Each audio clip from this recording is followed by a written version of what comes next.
আমি আপনি বাস্তবায়ন করতে পারি, তাহলে অবশ্যই অবশ্যই এই কোরআনের বরকতে, এই কোরআনের হুকুম মোতাবেক আমল করনেওয়ালা ওই ব্যক্তির পিতা মাতার হাসরের ময়দানে আল্লাহ নূর, এই নূরের তাজ, এর জ্যোতি কেমন হবে?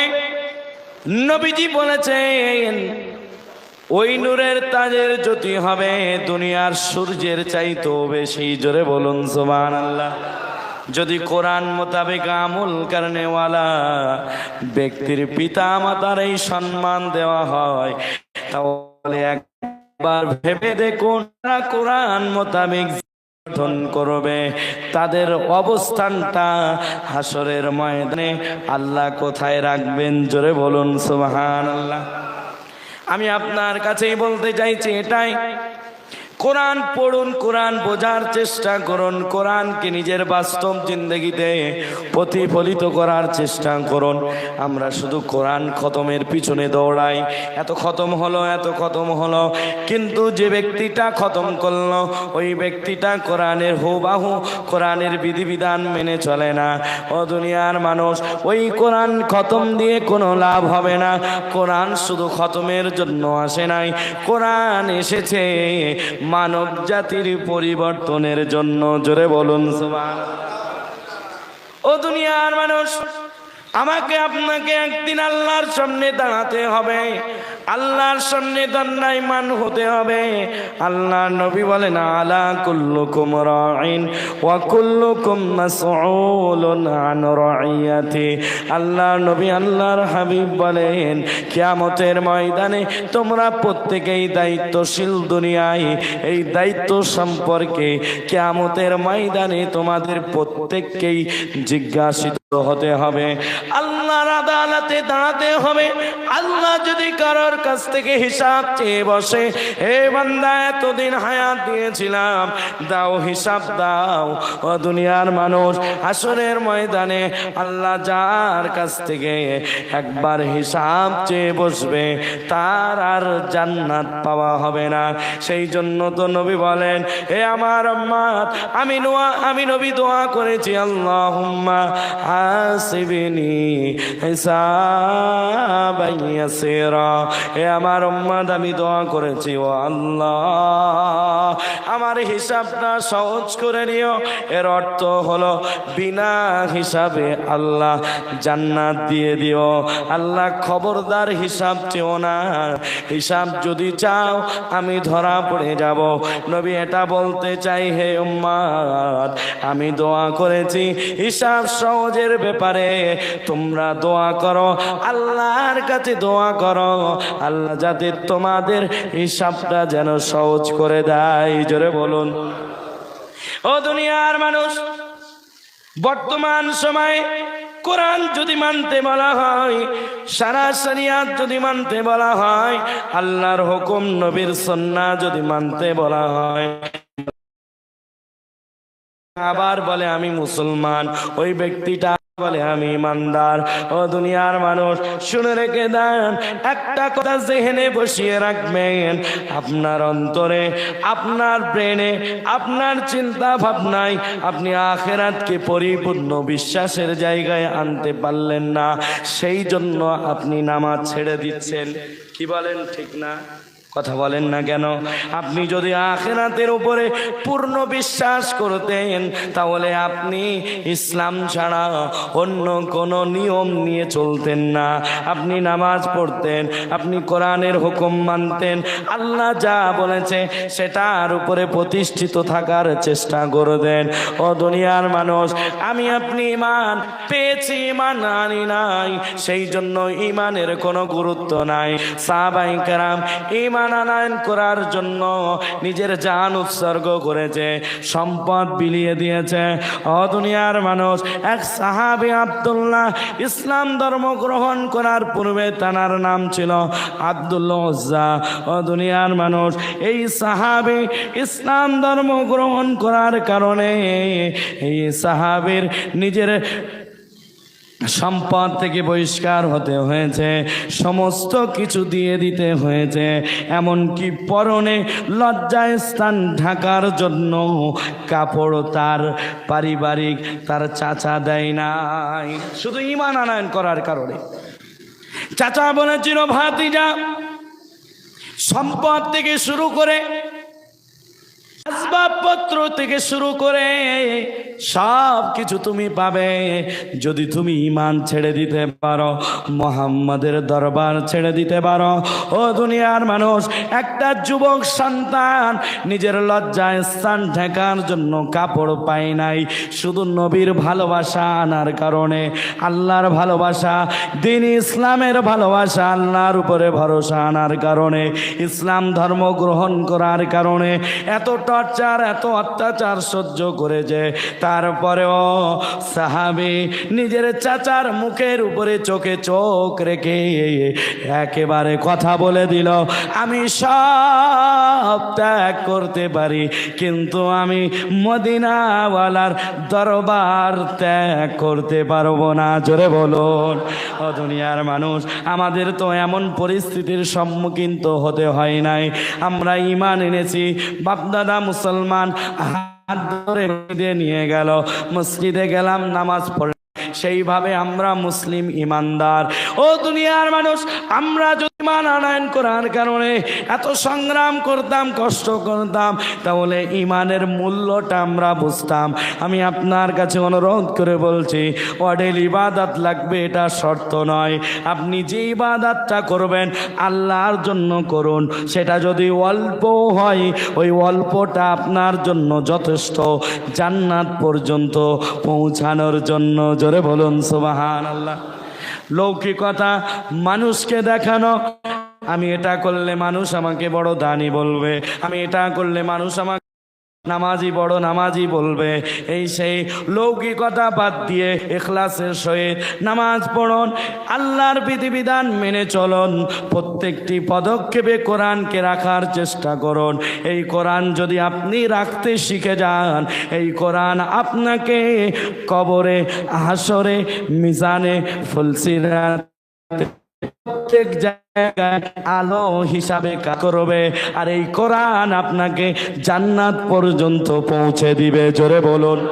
ও দুনিয়ার মানুষ, এই কোরআন শুধু কিতাব নয়, আল্লাহ রাব্বুল আলামিন কালামুল্লাহ শরীফের মধ্যে বলেন, ওয়া কাযালিকা ওয়াহাইনা ইলাইকা রূহাম মিন আমরিনা মা কুনতা তাদরি মাল কিতাব ওয়ালাল ঈমান ওয়ালাকিন জাআলনাহু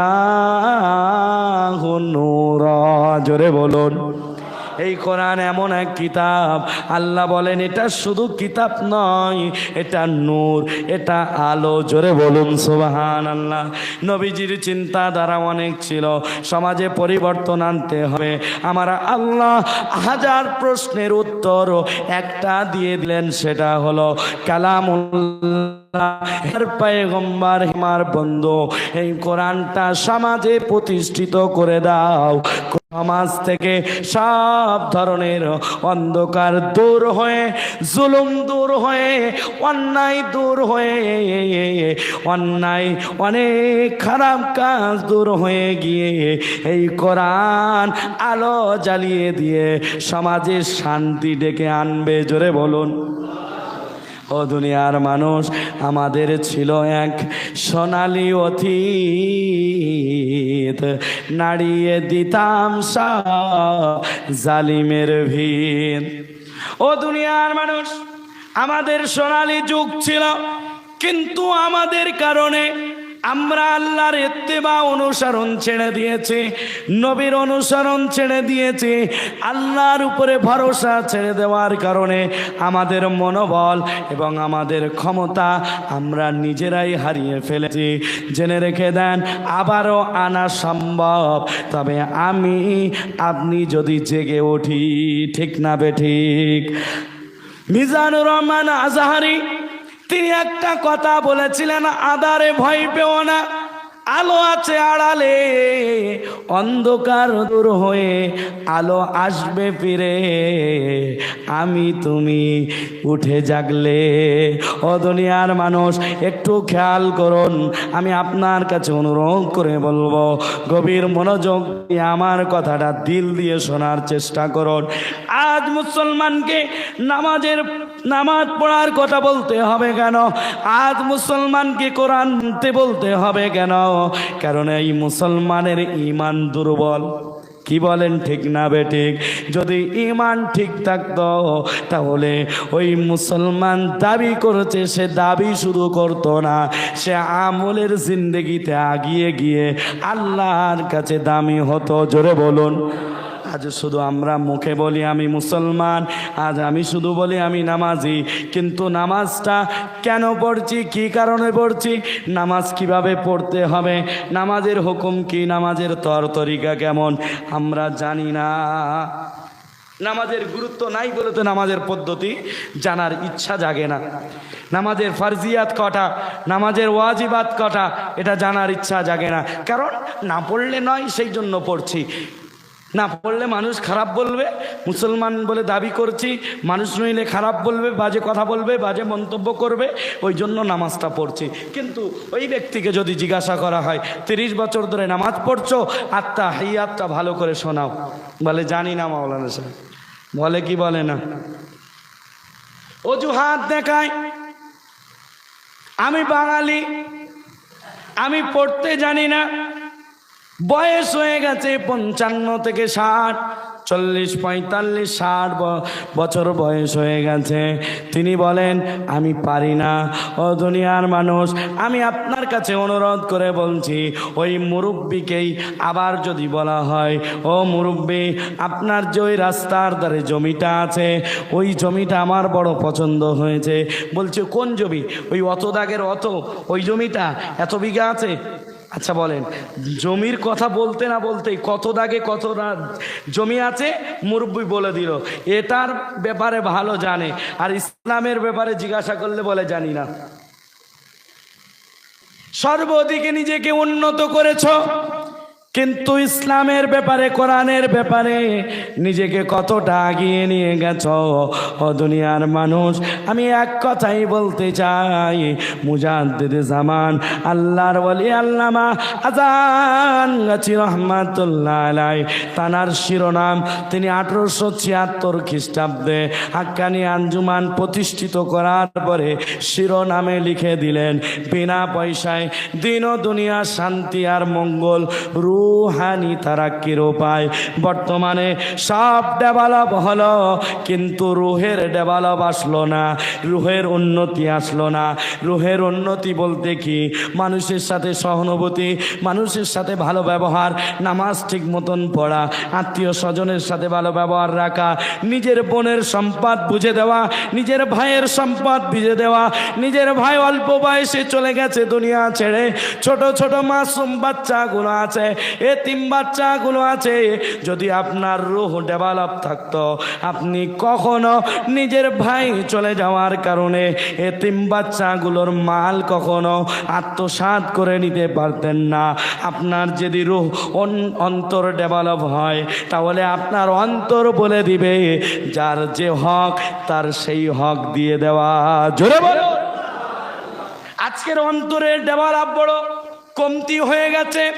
এক ব্যক্তি নামাজ পড়ছে, কিন্তু ওই ব্যক্তির দ্বারাই পাড়া প্রতিবেশী অতিষ্ঠ, ওই ব্যক্তির দ্বারাই আত্মীয় স্বজন অতিষ্ঠ, ওই ব্যক্তির দ্বারাই নিজের বোন অতিষ্ঠ, অসন্তুষ্ট। ও দুনিয়ার মানুষ, কেন?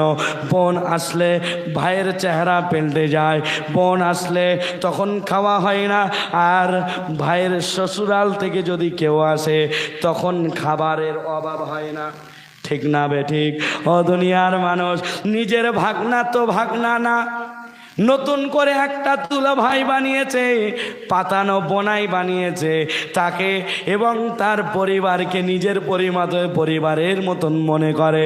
সেই পাতানো বোনাইয়ের ছেলেগুলোকে ভাগনা বলে, নিজের আপন ভাগনাকে কখনো পরিচয় দিল না, ভালোবাসলো না। তাহলে বলেন ওই ব্যক্তিটা যদি নামাজ পড়ে পড়ে নিজের কপালটা কালো করে ফেলে, তাহলে ওই ব্যক্তির কি জান্নাত কপালে জুড়ে নাকি? জুড়বে? ও দুনিয়ার মানুষ, আমরা জুমার নামাজে খতিবের মুখে, ইমাম সাহেবের মুখে আমরা প্রায় শুনে থাকি, ইন্নাল্লাহা ইয়ামুরু বিল আদলি ওয়াল ইহসান ওয়া ইতাই যিল কুরবা ওয়া ইয়ানহা আনিল ফাহশাই ওয়াল মুনকার ওয়াল বাগই। ও দুনিয়ার মানুষ, আল্লাহ রাব্বুল আলামিন এখানে 6টি কথা বললেন, 3টি আদেশ করলেন আর 3টি নিষেধ। ইন্নাল্লাহা ইয়ামুরু বিল আদল, প্রথম তিনি বললেন আদল প্রতিষ্ঠান করো, তোমরা ইনসাফ করো, তোমরা সমন্বয় করো, যার যেটা দেওয়ার সেটা দাও, অর্থাৎ আদল করো। আদালত বোঝেন তো? আদালত যেখানে সঠিক বিচার হয়। আর এখন বর্তমান সমাজের আদালতেও টাকার দ্বারাই বিচার হয়, ঠিক না?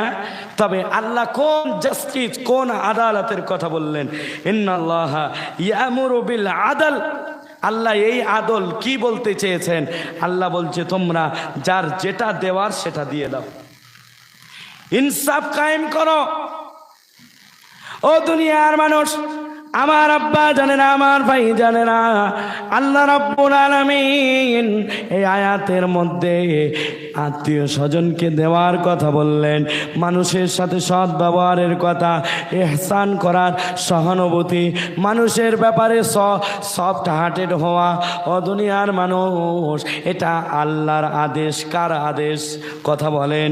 আমি আপনি যদি নিজেকে পরিবর্তন না করে, আমি আপনি যতই নামাজি হই না কেন, যতই বড় হজ করে সে হাজি হই না কেন, আমার আপনার ওই ইবাদত আল্লাহর কাছে গ্রহণযোগ্য হবে না যদি আমরা নামাজের সাথে সাথে নিজের পরিবার পরিজন এবং আত্মীয় স্বজন, নিজের বোন, নিজের রক্তের সম্পর্ক, এমন আত্মীয় স্বজনের হক আদায় যদি করে দিতে পারি, আপনার নামাজও কবুল হবে, আপনি জান্নাতও পেয়ে যাবেন। জোরে বলুন সুবহানাল্লাহ। ও দুনিয়ার মানুষ, আমার আব্বা জানে না, আমার ভাই জানে না, তাহলে আমি কি বলতে চাই যে একটু গভীর মনোযোগ দিয়ে শুনুন। মুজাদ্দিদে জামান বলে, বিনা পয়সায় দিন ও দুনিয়া, শান্তি আর মঙ্গল, রূহানি তারাক্কির উপায়। আমি তো বলবো এই কথাটাই যথেষ্ট। যারা শান্তি এবং মঙ্গল পেতে চায় এবং রূহানি তারাক্কির উপায় পেতে চায়, অর্থাৎ দুনিয়া এবং আখিরাতে কেউ যদি মঙ্গল এবং শান্তিময় জীবন চায়, তাহলে তার জন্য আল্লাহর ইবাদতের প্রতি তার মনোযোগী হতে হবে, ঠিক না বে ঠিক? মুজাদ্দিদে জামান বলে, বাবা তুমি 5 ওয়াক্ত নামাজ পড়বে। কয় ওয়াক্ত বলুন? 5 ওয়াক্ত নামাজ পড়তে হবে, আবার বিনা কাজায়। ও দুনিয়ার মানুষ, আমি আপনি যদি বিনা কাজায় নামাজ আদায় করতে শিখে যাই, অভ্যস্ত আমি আপনি নিজেকে যদি করে নিই, তাহলে অবশ্যই অবশ্যই আপনার অন্তরের ভিতরে আল্লাহর প্রতি একটা মিল, আল্লাহর প্রতি একটা মহাব্বত তৈরি হবে। আপনার দিনের প্রতি, দিনের কোনো কাজ করতে আপনার ভালো লাগবে, আপনার ঈমান তাজা হবে। কারণ নামাজ এমন এক ইবাদত, আপনাকে এই নামাজ খারাপ কাজ থেকে টেনে আনার সক্ষমতা রাখে। জোরে বলুন। অনেকেই আছে বলে, আমি এখন ইবাদত করব না, একটু পরে করব, কারণ এখন একটু কর্ম করে নেই, তারপরে 40-এর পরে আমি ধর্ম করব, নামাজ পড়ব তখন। ও দুনিয়ার মানুষ, না না না, একটা মানুষের চিন্তাধারা এমন হতে পারে না, বিশেষ করে ঈমানওয়ালার চিন্তাধারা এমন হতে পারে না। কারণ ঈমানওয়ালার উপরে নামাজ ফরজ সে যখন সাবালক হয়েছে তখন, ঠিক না বে ঠিক? কথা বলেন। সাবালক হওয়ার পর থেকে নামাজ ফরজ, শরিয়তের হুকুম তার উপরে আবশ্যক। তাহলে একটা ইমানদারের চিন্তা থাকবে, আমি যতই ব্যস্ত থাকি না কেন আমি নামাজে শরীক হব, আমি নামাজটা সময় মতন পড়ব। কারণ এই নামাজ একমাত্র শুধুমাত্র কেবলমাত্র একটা গুনাহগারকে নেককার বানাতে পারে। জোরে বলো। আপনি যদি মনে করেন আমি পরিপূর্ণ পবিত্র হয়ে নামাজ পড়া শুরু করব, আমি বলে যাচ্ছি শুনে রেখে দেন, কিয়ামতের সকাল পর্যন্ত আপনি নামাজ পড়তে পারবেন না, গোনা ছাড়তে পারবেন না। কারণ পরিপূর্ণ মুক্ত হওয়ার জন্য একটা মাধ্যম দরকার, ঠিক না বেঠিক? পবিত্র হওয়ার একটা মাধ্যম দরকার। একটা কাপড় যদি আপনি পরিষ্কার করার চিন্তা ভাবনা করেন, কাপড়টাকে পানিতে ডুবাতে হবে, সার্ফ অথবা সাবান দিতে হবে, একটু কাপড়টাকে হালকা ঝাঁকুনি দিয়ে নিতে হবে, তারপরে দেখবেন পবিত্র পানি দিয়ে, সুন্দর পানি দিয়ে সেটাকে ধৌত করে নেবেন। তাহলে এক পর্যায়ে দেখবেন কাপড়টা পরিষ্কার হয়েছে, ঠিক না বেঠিক? আর আপনি যদি বলেন আমি না পানির কাছে যাব, না সার্ফের কাছে যাব, না সাবানের কাছে যাব, না ঝাঁকুনি দেবো, কিছু করব না, কাপড় কি পরিষ্কার হবে? হবে। ও দুনিয়ার মানুষ, তদ্রূপ যদি আপনি জুয়া থেকে নিজেকে দূরে আনতে চান, আপনি মদ্যপান করেন সেখান থেকে যদি দূরে আনতে নিজেকে চান, আপনি সুদের সাথে সম্পর্ক করে আছেন, লোনের সাথে সম্পর্ক করে আছেন, সেখান থেকে যদি আপনি নিজেকে দূরে আনতে চান, তাহলে আপনাকে নামাজের সহযোগিতা নিতে হবে। কারণ আল্লাহ বলেছে নামাজ একমাত্র শুধুমাত্র কেবলমাত্র মানুষকে গুনাহ থেকে দূরে আনে। জোরে বলুন, ইন্নাস সালাতা তানহা আনিল ফাহশাই ওয়াল মুনকার। ও দুনিয়ার মানুষ, এই নামাজ কেবলমাত্র শুধুমাত্র একমাত্র একটা মানুষকে পরিবর্তন করার ক্ষমতা রাখে। আপনি যদি নামাজ বাদ দিয়ে পরিবর্তন হওয়ার চেষ্টা করেন, আমি বলবো কিয়ামত হয়ে যাবে, আপনি নিজেকে পবিত্র করতে পারবেন না। মুজাদ্দিদ জামান আল্লাহর ওলি আল্লামা আজান গাজী রহমাতুল্লাহ আলাইহি সেই জন্য তিনি বলেছেন, বাবা অবশ্যই অবশ্যই তোমরা যে কাজেই তোমরা সময় দাও না কেন, তোমরা অবশ্যই অবশ্যই সময় মতন নামাজটা পড়ে নিও। জোরে বলুন, জোরে বলুন না সুবহানাল্লাহ। ও দুনিয়ার মানুষ, আমার আব্বা জানে না, আমার ভাই জানে না, আমি আপনার কাছে অনুরোধ করে বলবো, হাতে না ধরে পায়ে ধরে বলবো, নিজেকে পরিবর্তন করার চেষ্টা করুন, এমনভাবে পরিবর্তন করুন আপনি যে ইবাদতে সময়টা দিবেন, এই ইবাদতটা যেন খালিস আল্লাহর জন্য হয়, লৌকিকতা মানুষকে দেখানোর জন্য না যেন হয়। আপনি দূরে কাঁদি পড়ুন, আপনি আল্লাহর জন্য পড়ুন। জেনে রেখে দেন, আল্লাহ রাব্বুল আলামিন কোরআনুল কারীমের মধ্যে বলেন, আল্লাযী খালাকাল মাউতা ওয়াল হায়াতা লিয়াবলুয়াকুম আইয়ুকুম আহসানু আমালা। আমি বান্দার পর্যবেক্ষণ করার জন্য হায়াত দিয়েছি, মৌত তৈরি করেছি। আমি আল্লাহ লিয়াবলুয়াকুম শুধু দেখতে চাই, পর্যবেক্ষণ করতে চাই, পরীক্ষার মধ্যে ফেলতে চাই। আমি আল্লাহ দেখতে চাই তোমাদের মধ্যে কারা বেশি ভালো আমল করো। ও দুনিয়ার মানুষ, ভালো আমলের কথা আহসান আল্লাহ রাব্বুল আলামিন শব্দ ব্যবহার করেছেন, ভালো আমলের কথা বলেছেন। আমি আপনি যদি ভালো আমলে বেশি বেশি সময় দিতে পারি, তাহলে অবশ্যই অবশ্যই আল্লাহ আমাকে আপনাকে জান্নাত দিয়ে দিবেন। জোরে বলুন সুবহানাল্লাহ।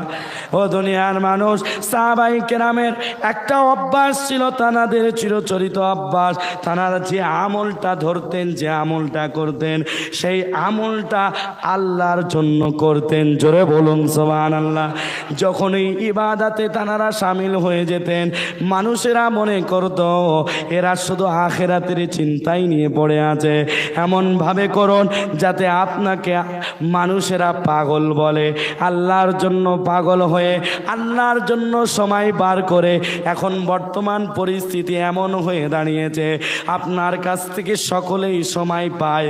একটা নির্ধারিত সময় আপনার বন্ধুর জন্য আপনি রেখেছেন, আপনার পরিবারের জন্য, আপনার সন্তানের জন্য। অফিস আদালত করার পরে সন্ধ্যার পরে নিজের বিবিকে, নিজের সন্তানকে সময় দিতে হবে। এক রাত হলে বন্ধুদের সাথে আড্ডা দিতে হবে, এটা ফিক্সড আছে। কিন্তু আমি আপনার কাছে অনুরোধ করে বলছি, আপনি যে আল্লাহর গোলাম, আপনার সময় আল্লাহর জন্য কতটা বার করেছেন? নির্ধারিত সময় আপনি বুকে হাত দিয়ে বলতে পারবেন না যে আমার 24 ঘন্টার ভিতরে এই 1 ঘন্টা অথবা আধা ঘন্টা অথবা 1.5 ঘন্টা অথবা 2 ঘন্টা এই সময়টা আমি শুধু আল্লাহর জন্যই দেব, অন্য কাউকে দেব না। আপনি বলুন, বুকে হাত দিয়ে বলুন, এমন কি আপনি করতে পেরেছেন নাকি? যদি আপনি এমনটা না করতে পারেন, আমি আপনাকে বলবো তাহলে এখন থেকে করা শুরু করুন। কারণ আপনার চিন্তাধারা সন্তানকে ডেভেলপ করা, সন্তানের একটা চাকরির ব্যবস্থা করে দেওয়া, সন্তানের একটা ভবিষ্যৎ তৈরি করে দেওয়া, বিবির সুন্দর গহনা থেকে শুরু করে শাড়ি চুড়ি যা লাগে সব কিছু দেওয়ার চিন্তা ভাবনা, নিজের ঘরটা কিভাবে সুন্দর হবে, লাখ লাখ টাকা খরচ করে, কোটি কোটি টাকা খরচ করে ঘর সুন্দর করার চেষ্টা করলেন। কিন্তু আমি আপনাকে বলছি, আপনার গন্তব্যস্থান যে আখিরাত, আল্লাহর সামনে আপনাকে দাঁড়াতে হবে। আল্লাহ রাব্বুল আলামিন সূরাতুল বাকারার মধ্যে বলেন, ওয়াত্তাকু ইয়াওমা তুরজাউনা ইলাল্লাহ। ও দুনিয়ার মানুষ, আল্লাহ বলেন ওই দিনকে ভয় করো যে দিনকে তোমরা আমি রবের কাছে উপস্থিত হবে, হাজির হবে। ও দুনিয়ার মানুষ, সেই দিনটা হলো হাসরের দিন। আমি আপনার কাছে অনুরোধ করে বলবো, এই দিনের ভয় অন্তরে রেখে আমরা ইবাদতে সময় দিতে থাকি। কারণ আমার আপনার রব এত দামি রব, এত মায়াবী রব, বান্দাকে অতি দয়া ভালোবাসা দিয়ে ডাকতে থাকে। আমি আপনি যখন ইবাদত থেকে দূরে চলে যাই, আল্লাহ তখন পেছন থেকে ডাকতে থাকে, ইয়া আইয়ুহাল ইনসান মা গররাকা বিরাব্বিকাল কারীম। আল্লাহ পেছন থেকে ডাকতে থাকে, হে বান্দা, আমি কারীম রবের ব্যাপারে তোকে কে ধোঁকাই ফেললো যে আমি রবের থেকে তুই দূরে চলে যাস? হে দুনিয়ার মানুষ, ও আমার আব্বা জানেরা, ও আমার কলিজার টুকরা যুবক ভাইরা, আমি তোমাদের কদমের উপরে হাত রেখে বলে যাই, আল্লাহর ডাকটাকে ফিল করো। কারণ আল্লাহ না চাইতে আমাদেরকে অনেক কিছু দিয়েছেন। আল্লাহ না চাইতে কি দিয়েছেন একবার নিজের শরীরের দিকে তাকিয়ে দেখুন, অঙ্গ প্রত্যঙ্গ থেকে শুরু করে।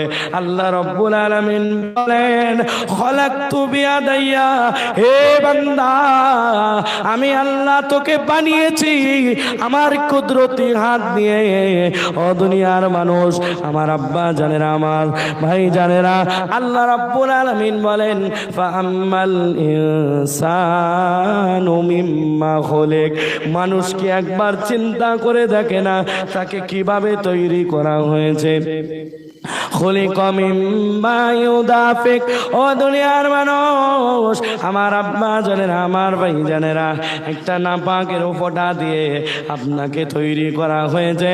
একটা বিন্দু মাত্র আপনার বাবার স্ফুলিঙ্গ থেকে নির্গত নাপাক পানিটা আপনার মায়ের রেহেমে যাওয়ার পরে, সেখানে বাচ্চা না দিতে যাওয়ার পরে, সেখানে লালিত পালিত আল্লাহ করেছেন। 10 মাস 10 দিন সেখানে রাখলেন, সেখান থেকে প্রসাবের মাধ্যমে দুনিয়ায় আনলেন। 2-2.5 বছরে মায়ের স্তনের দুধ পান করালেন। ও দুনিয়ার মানুষ, আল্লাহ কেমন দয়ালু, একটু গভীর মনোযোগ দিয়ে শুনুন। আল্লাহ বলে, বান্দারে, তোমার পাতলা চামড়া, ঠোঁটটা তত মজবুত না, সেই জন্য এমন আমি দুধের ব্যবস্থা করেছি, না অতি ঠান্ডা না অতি গরম, যাতে তোমার কষ্ট হোক এটা না, আমি আল্লাহ এমন দুধের ব্যবস্থা করেছি। ও দুনিয়ার মানুষ, যে দুধটা না বেশি ঠান্ডা না বেশি গরম, মিডিয়াম, সেই দুধের ব্যবস্থা আল্লাহ করলেন। 2-2.5 বছর মায়ের দুধ পান করালেন। তারপরে সেখান থেকে মায়ের ভিতরে এত মহাব্বত আল্লাহ ঢেলে দিলেন। 2-2.5 বছর 5 বছর পর্যন্ত আমাদের কোনো জবানে কোনো কথা নাই, কোনো কিছু বুঝি না, ভালো মন্দ বিচার করতে পারি না। যখন আমি আপনি কেঁদেছিলাম, একটু ফিল করুন, একটু অনুভব করুন। আমার আপনার কোনো ভাষা ছিল না, কান্না ছাড়া কোনো ভাষা ছিল না। সেই সময় আল্লাহ রাব্বুল আলামিন তোমার প্রতি মায়ের অন্তরে এত মায়া সৃষ্টি করে দিল। মা সন্তান যদি কান্না করে, বাবা বলে হয় কিছুতে কামড়েছে, হয় খিদে পেয়েছে, বিভিন্ন রকম কারণ বলবে, কিন্তু মায়ের সাথে এত সম্পর্ক গভীর, সন্তানের এত সম্পর্ক গভীর। সন্তান কি কারণে কাঁদছে কেউ বুঝুক আর নাই বুঝুক, মা বুঝতে পারে। জোরে বলো। সেখান থেকে নিয়ে যৌবন পর্যন্ত কত আবদারের সাথে মা বাবার ভালোবাসা দিয়ে আল্লাহ রাব্বুল আলামিন লালিত করে বড় করেছেন। সেখান থেকে নিয়ে আল্লাহ রাব্বুল আলামিন যৌবন দিলেন। সেখান থেকে আস্তে আস্তে বাড়াতে আপনাকে বার্ধক্যে পৌঁছে দিলেন। ও দুনিয়ার মানুষ, ও আমার আব্বা জানেরা, আমার ভাই জানেরা, আমি আপনাকে বলছি, এই সব কিছু করার পিছনে আল্লাহর কুদরতি হাতের ক্ষমতা আছে। আমি আপনাকে একটা চিন্তা দিয়ে যেতে চাই। আল্লাহ তো সব কিছু করলেন, কিন্তু মায়ের অন্তরে এত মায়া কেন? মা এত মায়া করে কেন? একটা মাসালা বলি শোনেন। যদি কোনো সন্তান মারা যায়, মারা যাওয়ার পরে সন্তানের পিছু পিছু পিতা যেতে পারে অনেক। পিতা তো সন্তানকে কবরে নামায়, ঠিক না বেঠিক? ও দুনিয়ার মানুষ, স্বাভাবিক অবস্থায় ওই পিতাটা আবার কবর থেকে উঠে সন্তানের জন্য দোয়া করে। আপনি তো একবার ভেবে দেখুন, আল্লাহ রাব্বুল আলামিন মায়ের অন্তরে কেমন মায়া দিয়েছেন। দুনিয়ার কোনো সন্তানের মা কি সন্তানের সাথে গিয়ে, এটা তো নিষেধ, তবে যদি কোনো মা সন্তানের পিছু পিছু গিয়ে যদি কবরে নামতো, কোনো মা কি স্বাভাবিক অবস্থায় কবর থেকে উঠতে পারতো নাকি? কথা বলেন। স্বাভাবিক অবস্থায় উঠতে পারতো না। ও দুনিয়ার মানুষ, আমার আব্বা জানেরা, আমার ভাই জানেরা, আপনি তাহলে বলবেন পিতার অন্তরে কি মায়া নাই? ও দুনিয়ার মানুষ, অবশ্যই আছে। আল্লাহ পিতাকে পুরুষ করে বানিয়েছে, সেই জন্য পরিস্থিতি যতই খারাপ হোক নিজেকে কন্ট্রোল করে নিতে পারে, এর নাম হলো পুরুষ। আর মা তো মহিলা। ও দুনিয়ার মানুষ, মায়ের অন্তরে এত মায়া, মা তখন বলবে আমার কলিজার টুকরা সন্তানকে আমি রেখে এই কবরে একা রেখে যাব না। আমি মা আমার সন্তানের সাথে কবরে আমি শুয়ে পড়লাম। কি বলেন, ঠিক না বেঠিক? মায়ের অন্তরে এত মায়া কেন? আমি আপনাকে কি বোঝানোর জন্য এই উদাহরণটা টেনে আনলাম। মায়ের অন্তরে এত মায়া কেন? মা কি আপনার হাত বানিয়েছে নাকি? মা কি আপনার চোখ বানিয়েছে নাকি? মা কি আপনার শরীরের কোনো অঙ্গ প্রত্যঙ্গ বানিয়েছে নাকি? না না না, মা তোমার কোনো কিছু বানাই নাই। মা শুধু ভাড়াটিয়ার মতন কয়েক মাস, 10 মাস 10 দিন গর্ভে রেখেছিল, 2-2.5 বছর দুধ পান করিয়েছিল। এতে যদি মায়ের মায়া এত বেশি হয়, তাহলে যে রব তোমার চোখ বানিয়েছে, যে রব তোমার মেধা দিয়েছে, যে রব চলার জন্য পা দিয়েছে, যে রব এই হাত দিয়ে কোনো বস্তু ধরার জন্য হাত দিয়েছে, তাহলে সেই রবের মায়া কতটা? শুধু মায়াটা খেয়াল করো। ও দুনিয়ার মানুষ, আমি আপনি যখন রাতে ঘুমাতে যাই, আমার আপনার নাকের কানের ছিদ্র কেউ কি পাহারা দেয় নাকি?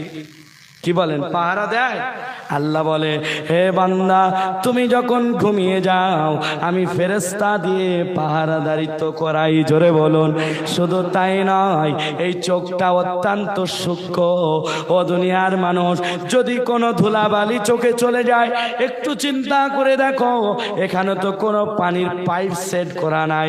আমার আল্লাহ বলে, হে বান্দা, কোনো ধুলাবালি যদি তোমার চোখে পড়ে, তোমার চোখটাকে ঝাড়ন হিসাবে তোমার ভুরুটা দিলাম, তুমি সুন্দর করে ঝেড়ে নিয়ে, আর আমি আল্লাহ ভিতর থেকে পানির ব্যবস্থা করে দেব, তোমার চোখ অটোমেটিক্যালি ক্লিয়ার হয়ে যাবে। জোরে বলুন। ও দুনিয়ার মানুষ, আমার আব্বা জানেরা, আমার ভাই জানেরা, আমি আপনাকে অনুরোধ করে বলছি, আল্লাহ যেটা দেওয়ার সেটা দিয়েছেন, যেটা না দেওয়ার সেটাও দিয়েছেন, ঠিক না বেঠিক? একটা চোখ যদি বন্ধ করি, এক চোখে সব কিছু দেখা যায় কি যায় না? কথা বলেন না কেন?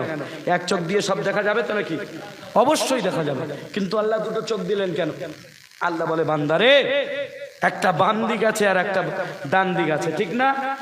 হে বান্দা, যখন তুমি বাম দিকে তাকাবে, ওই বাম দিক থেকে তোমার ইচ্ছা যখন ডান দিকে যাবে, যে ডান দিকে কি আছে একটু দেখি, তখন তোমার মাথাটা পরিপূর্ণ ঘোরাতে হবে। আমি আল্লাহ এই এতটুকু কষ্ট না দেওয়ার কারণে, কষ্ট দিতে চাই না, সেই জন্য তোমাদের দুটো চোখ দিলাম। জোরে বলো। অনেক মানুষের তো একটা হাত আছে, একটা হাতে সবকিছু করছে, ঠিক না? কিন্তু আল্লাহ দুটো হাত দিলেন কেন? কয়েকটা জরুরত বাম হাতে আমার আপনার কাজে লাগে, ঠিক না বেঠিক? আল্লাহ এটাও দিলেন। তাহলে সেই রব সবকিছু দিলেন, না চাইতে সবকিছু দিলেন, সেই রবের মায়া বেশি না কম? কথা বলেন। আমি আপনার কাছে অনুরোধ করে বলে যাব, সেই রবের জন্য সময় বার করুন। আমি আপনার কাছে অনুরোধ করব, সেই রবের জন্য সময় বার করুন, রবের জন্য বেশি বেশি সময় দেন, ইবাদতে মনোযোগী হন, ঈমানটাকে ঠিক করার চেষ্টা করুন। করব ইনশাআল্লাহ? বলুন না ইনশাআল্লাহ? আল্লাহ রাব্বুল আলামিন আমাদের সকলকে বিনা কাজায় নামাজ, নুরানি কোরআনি ওয়াজিফা, হালাল রুজি, আল্লাহর ভয় অন্তরে রেখে চলার তৌফিক দান করুক। সকলে বলুন আল্লাহুম্মা আমিন।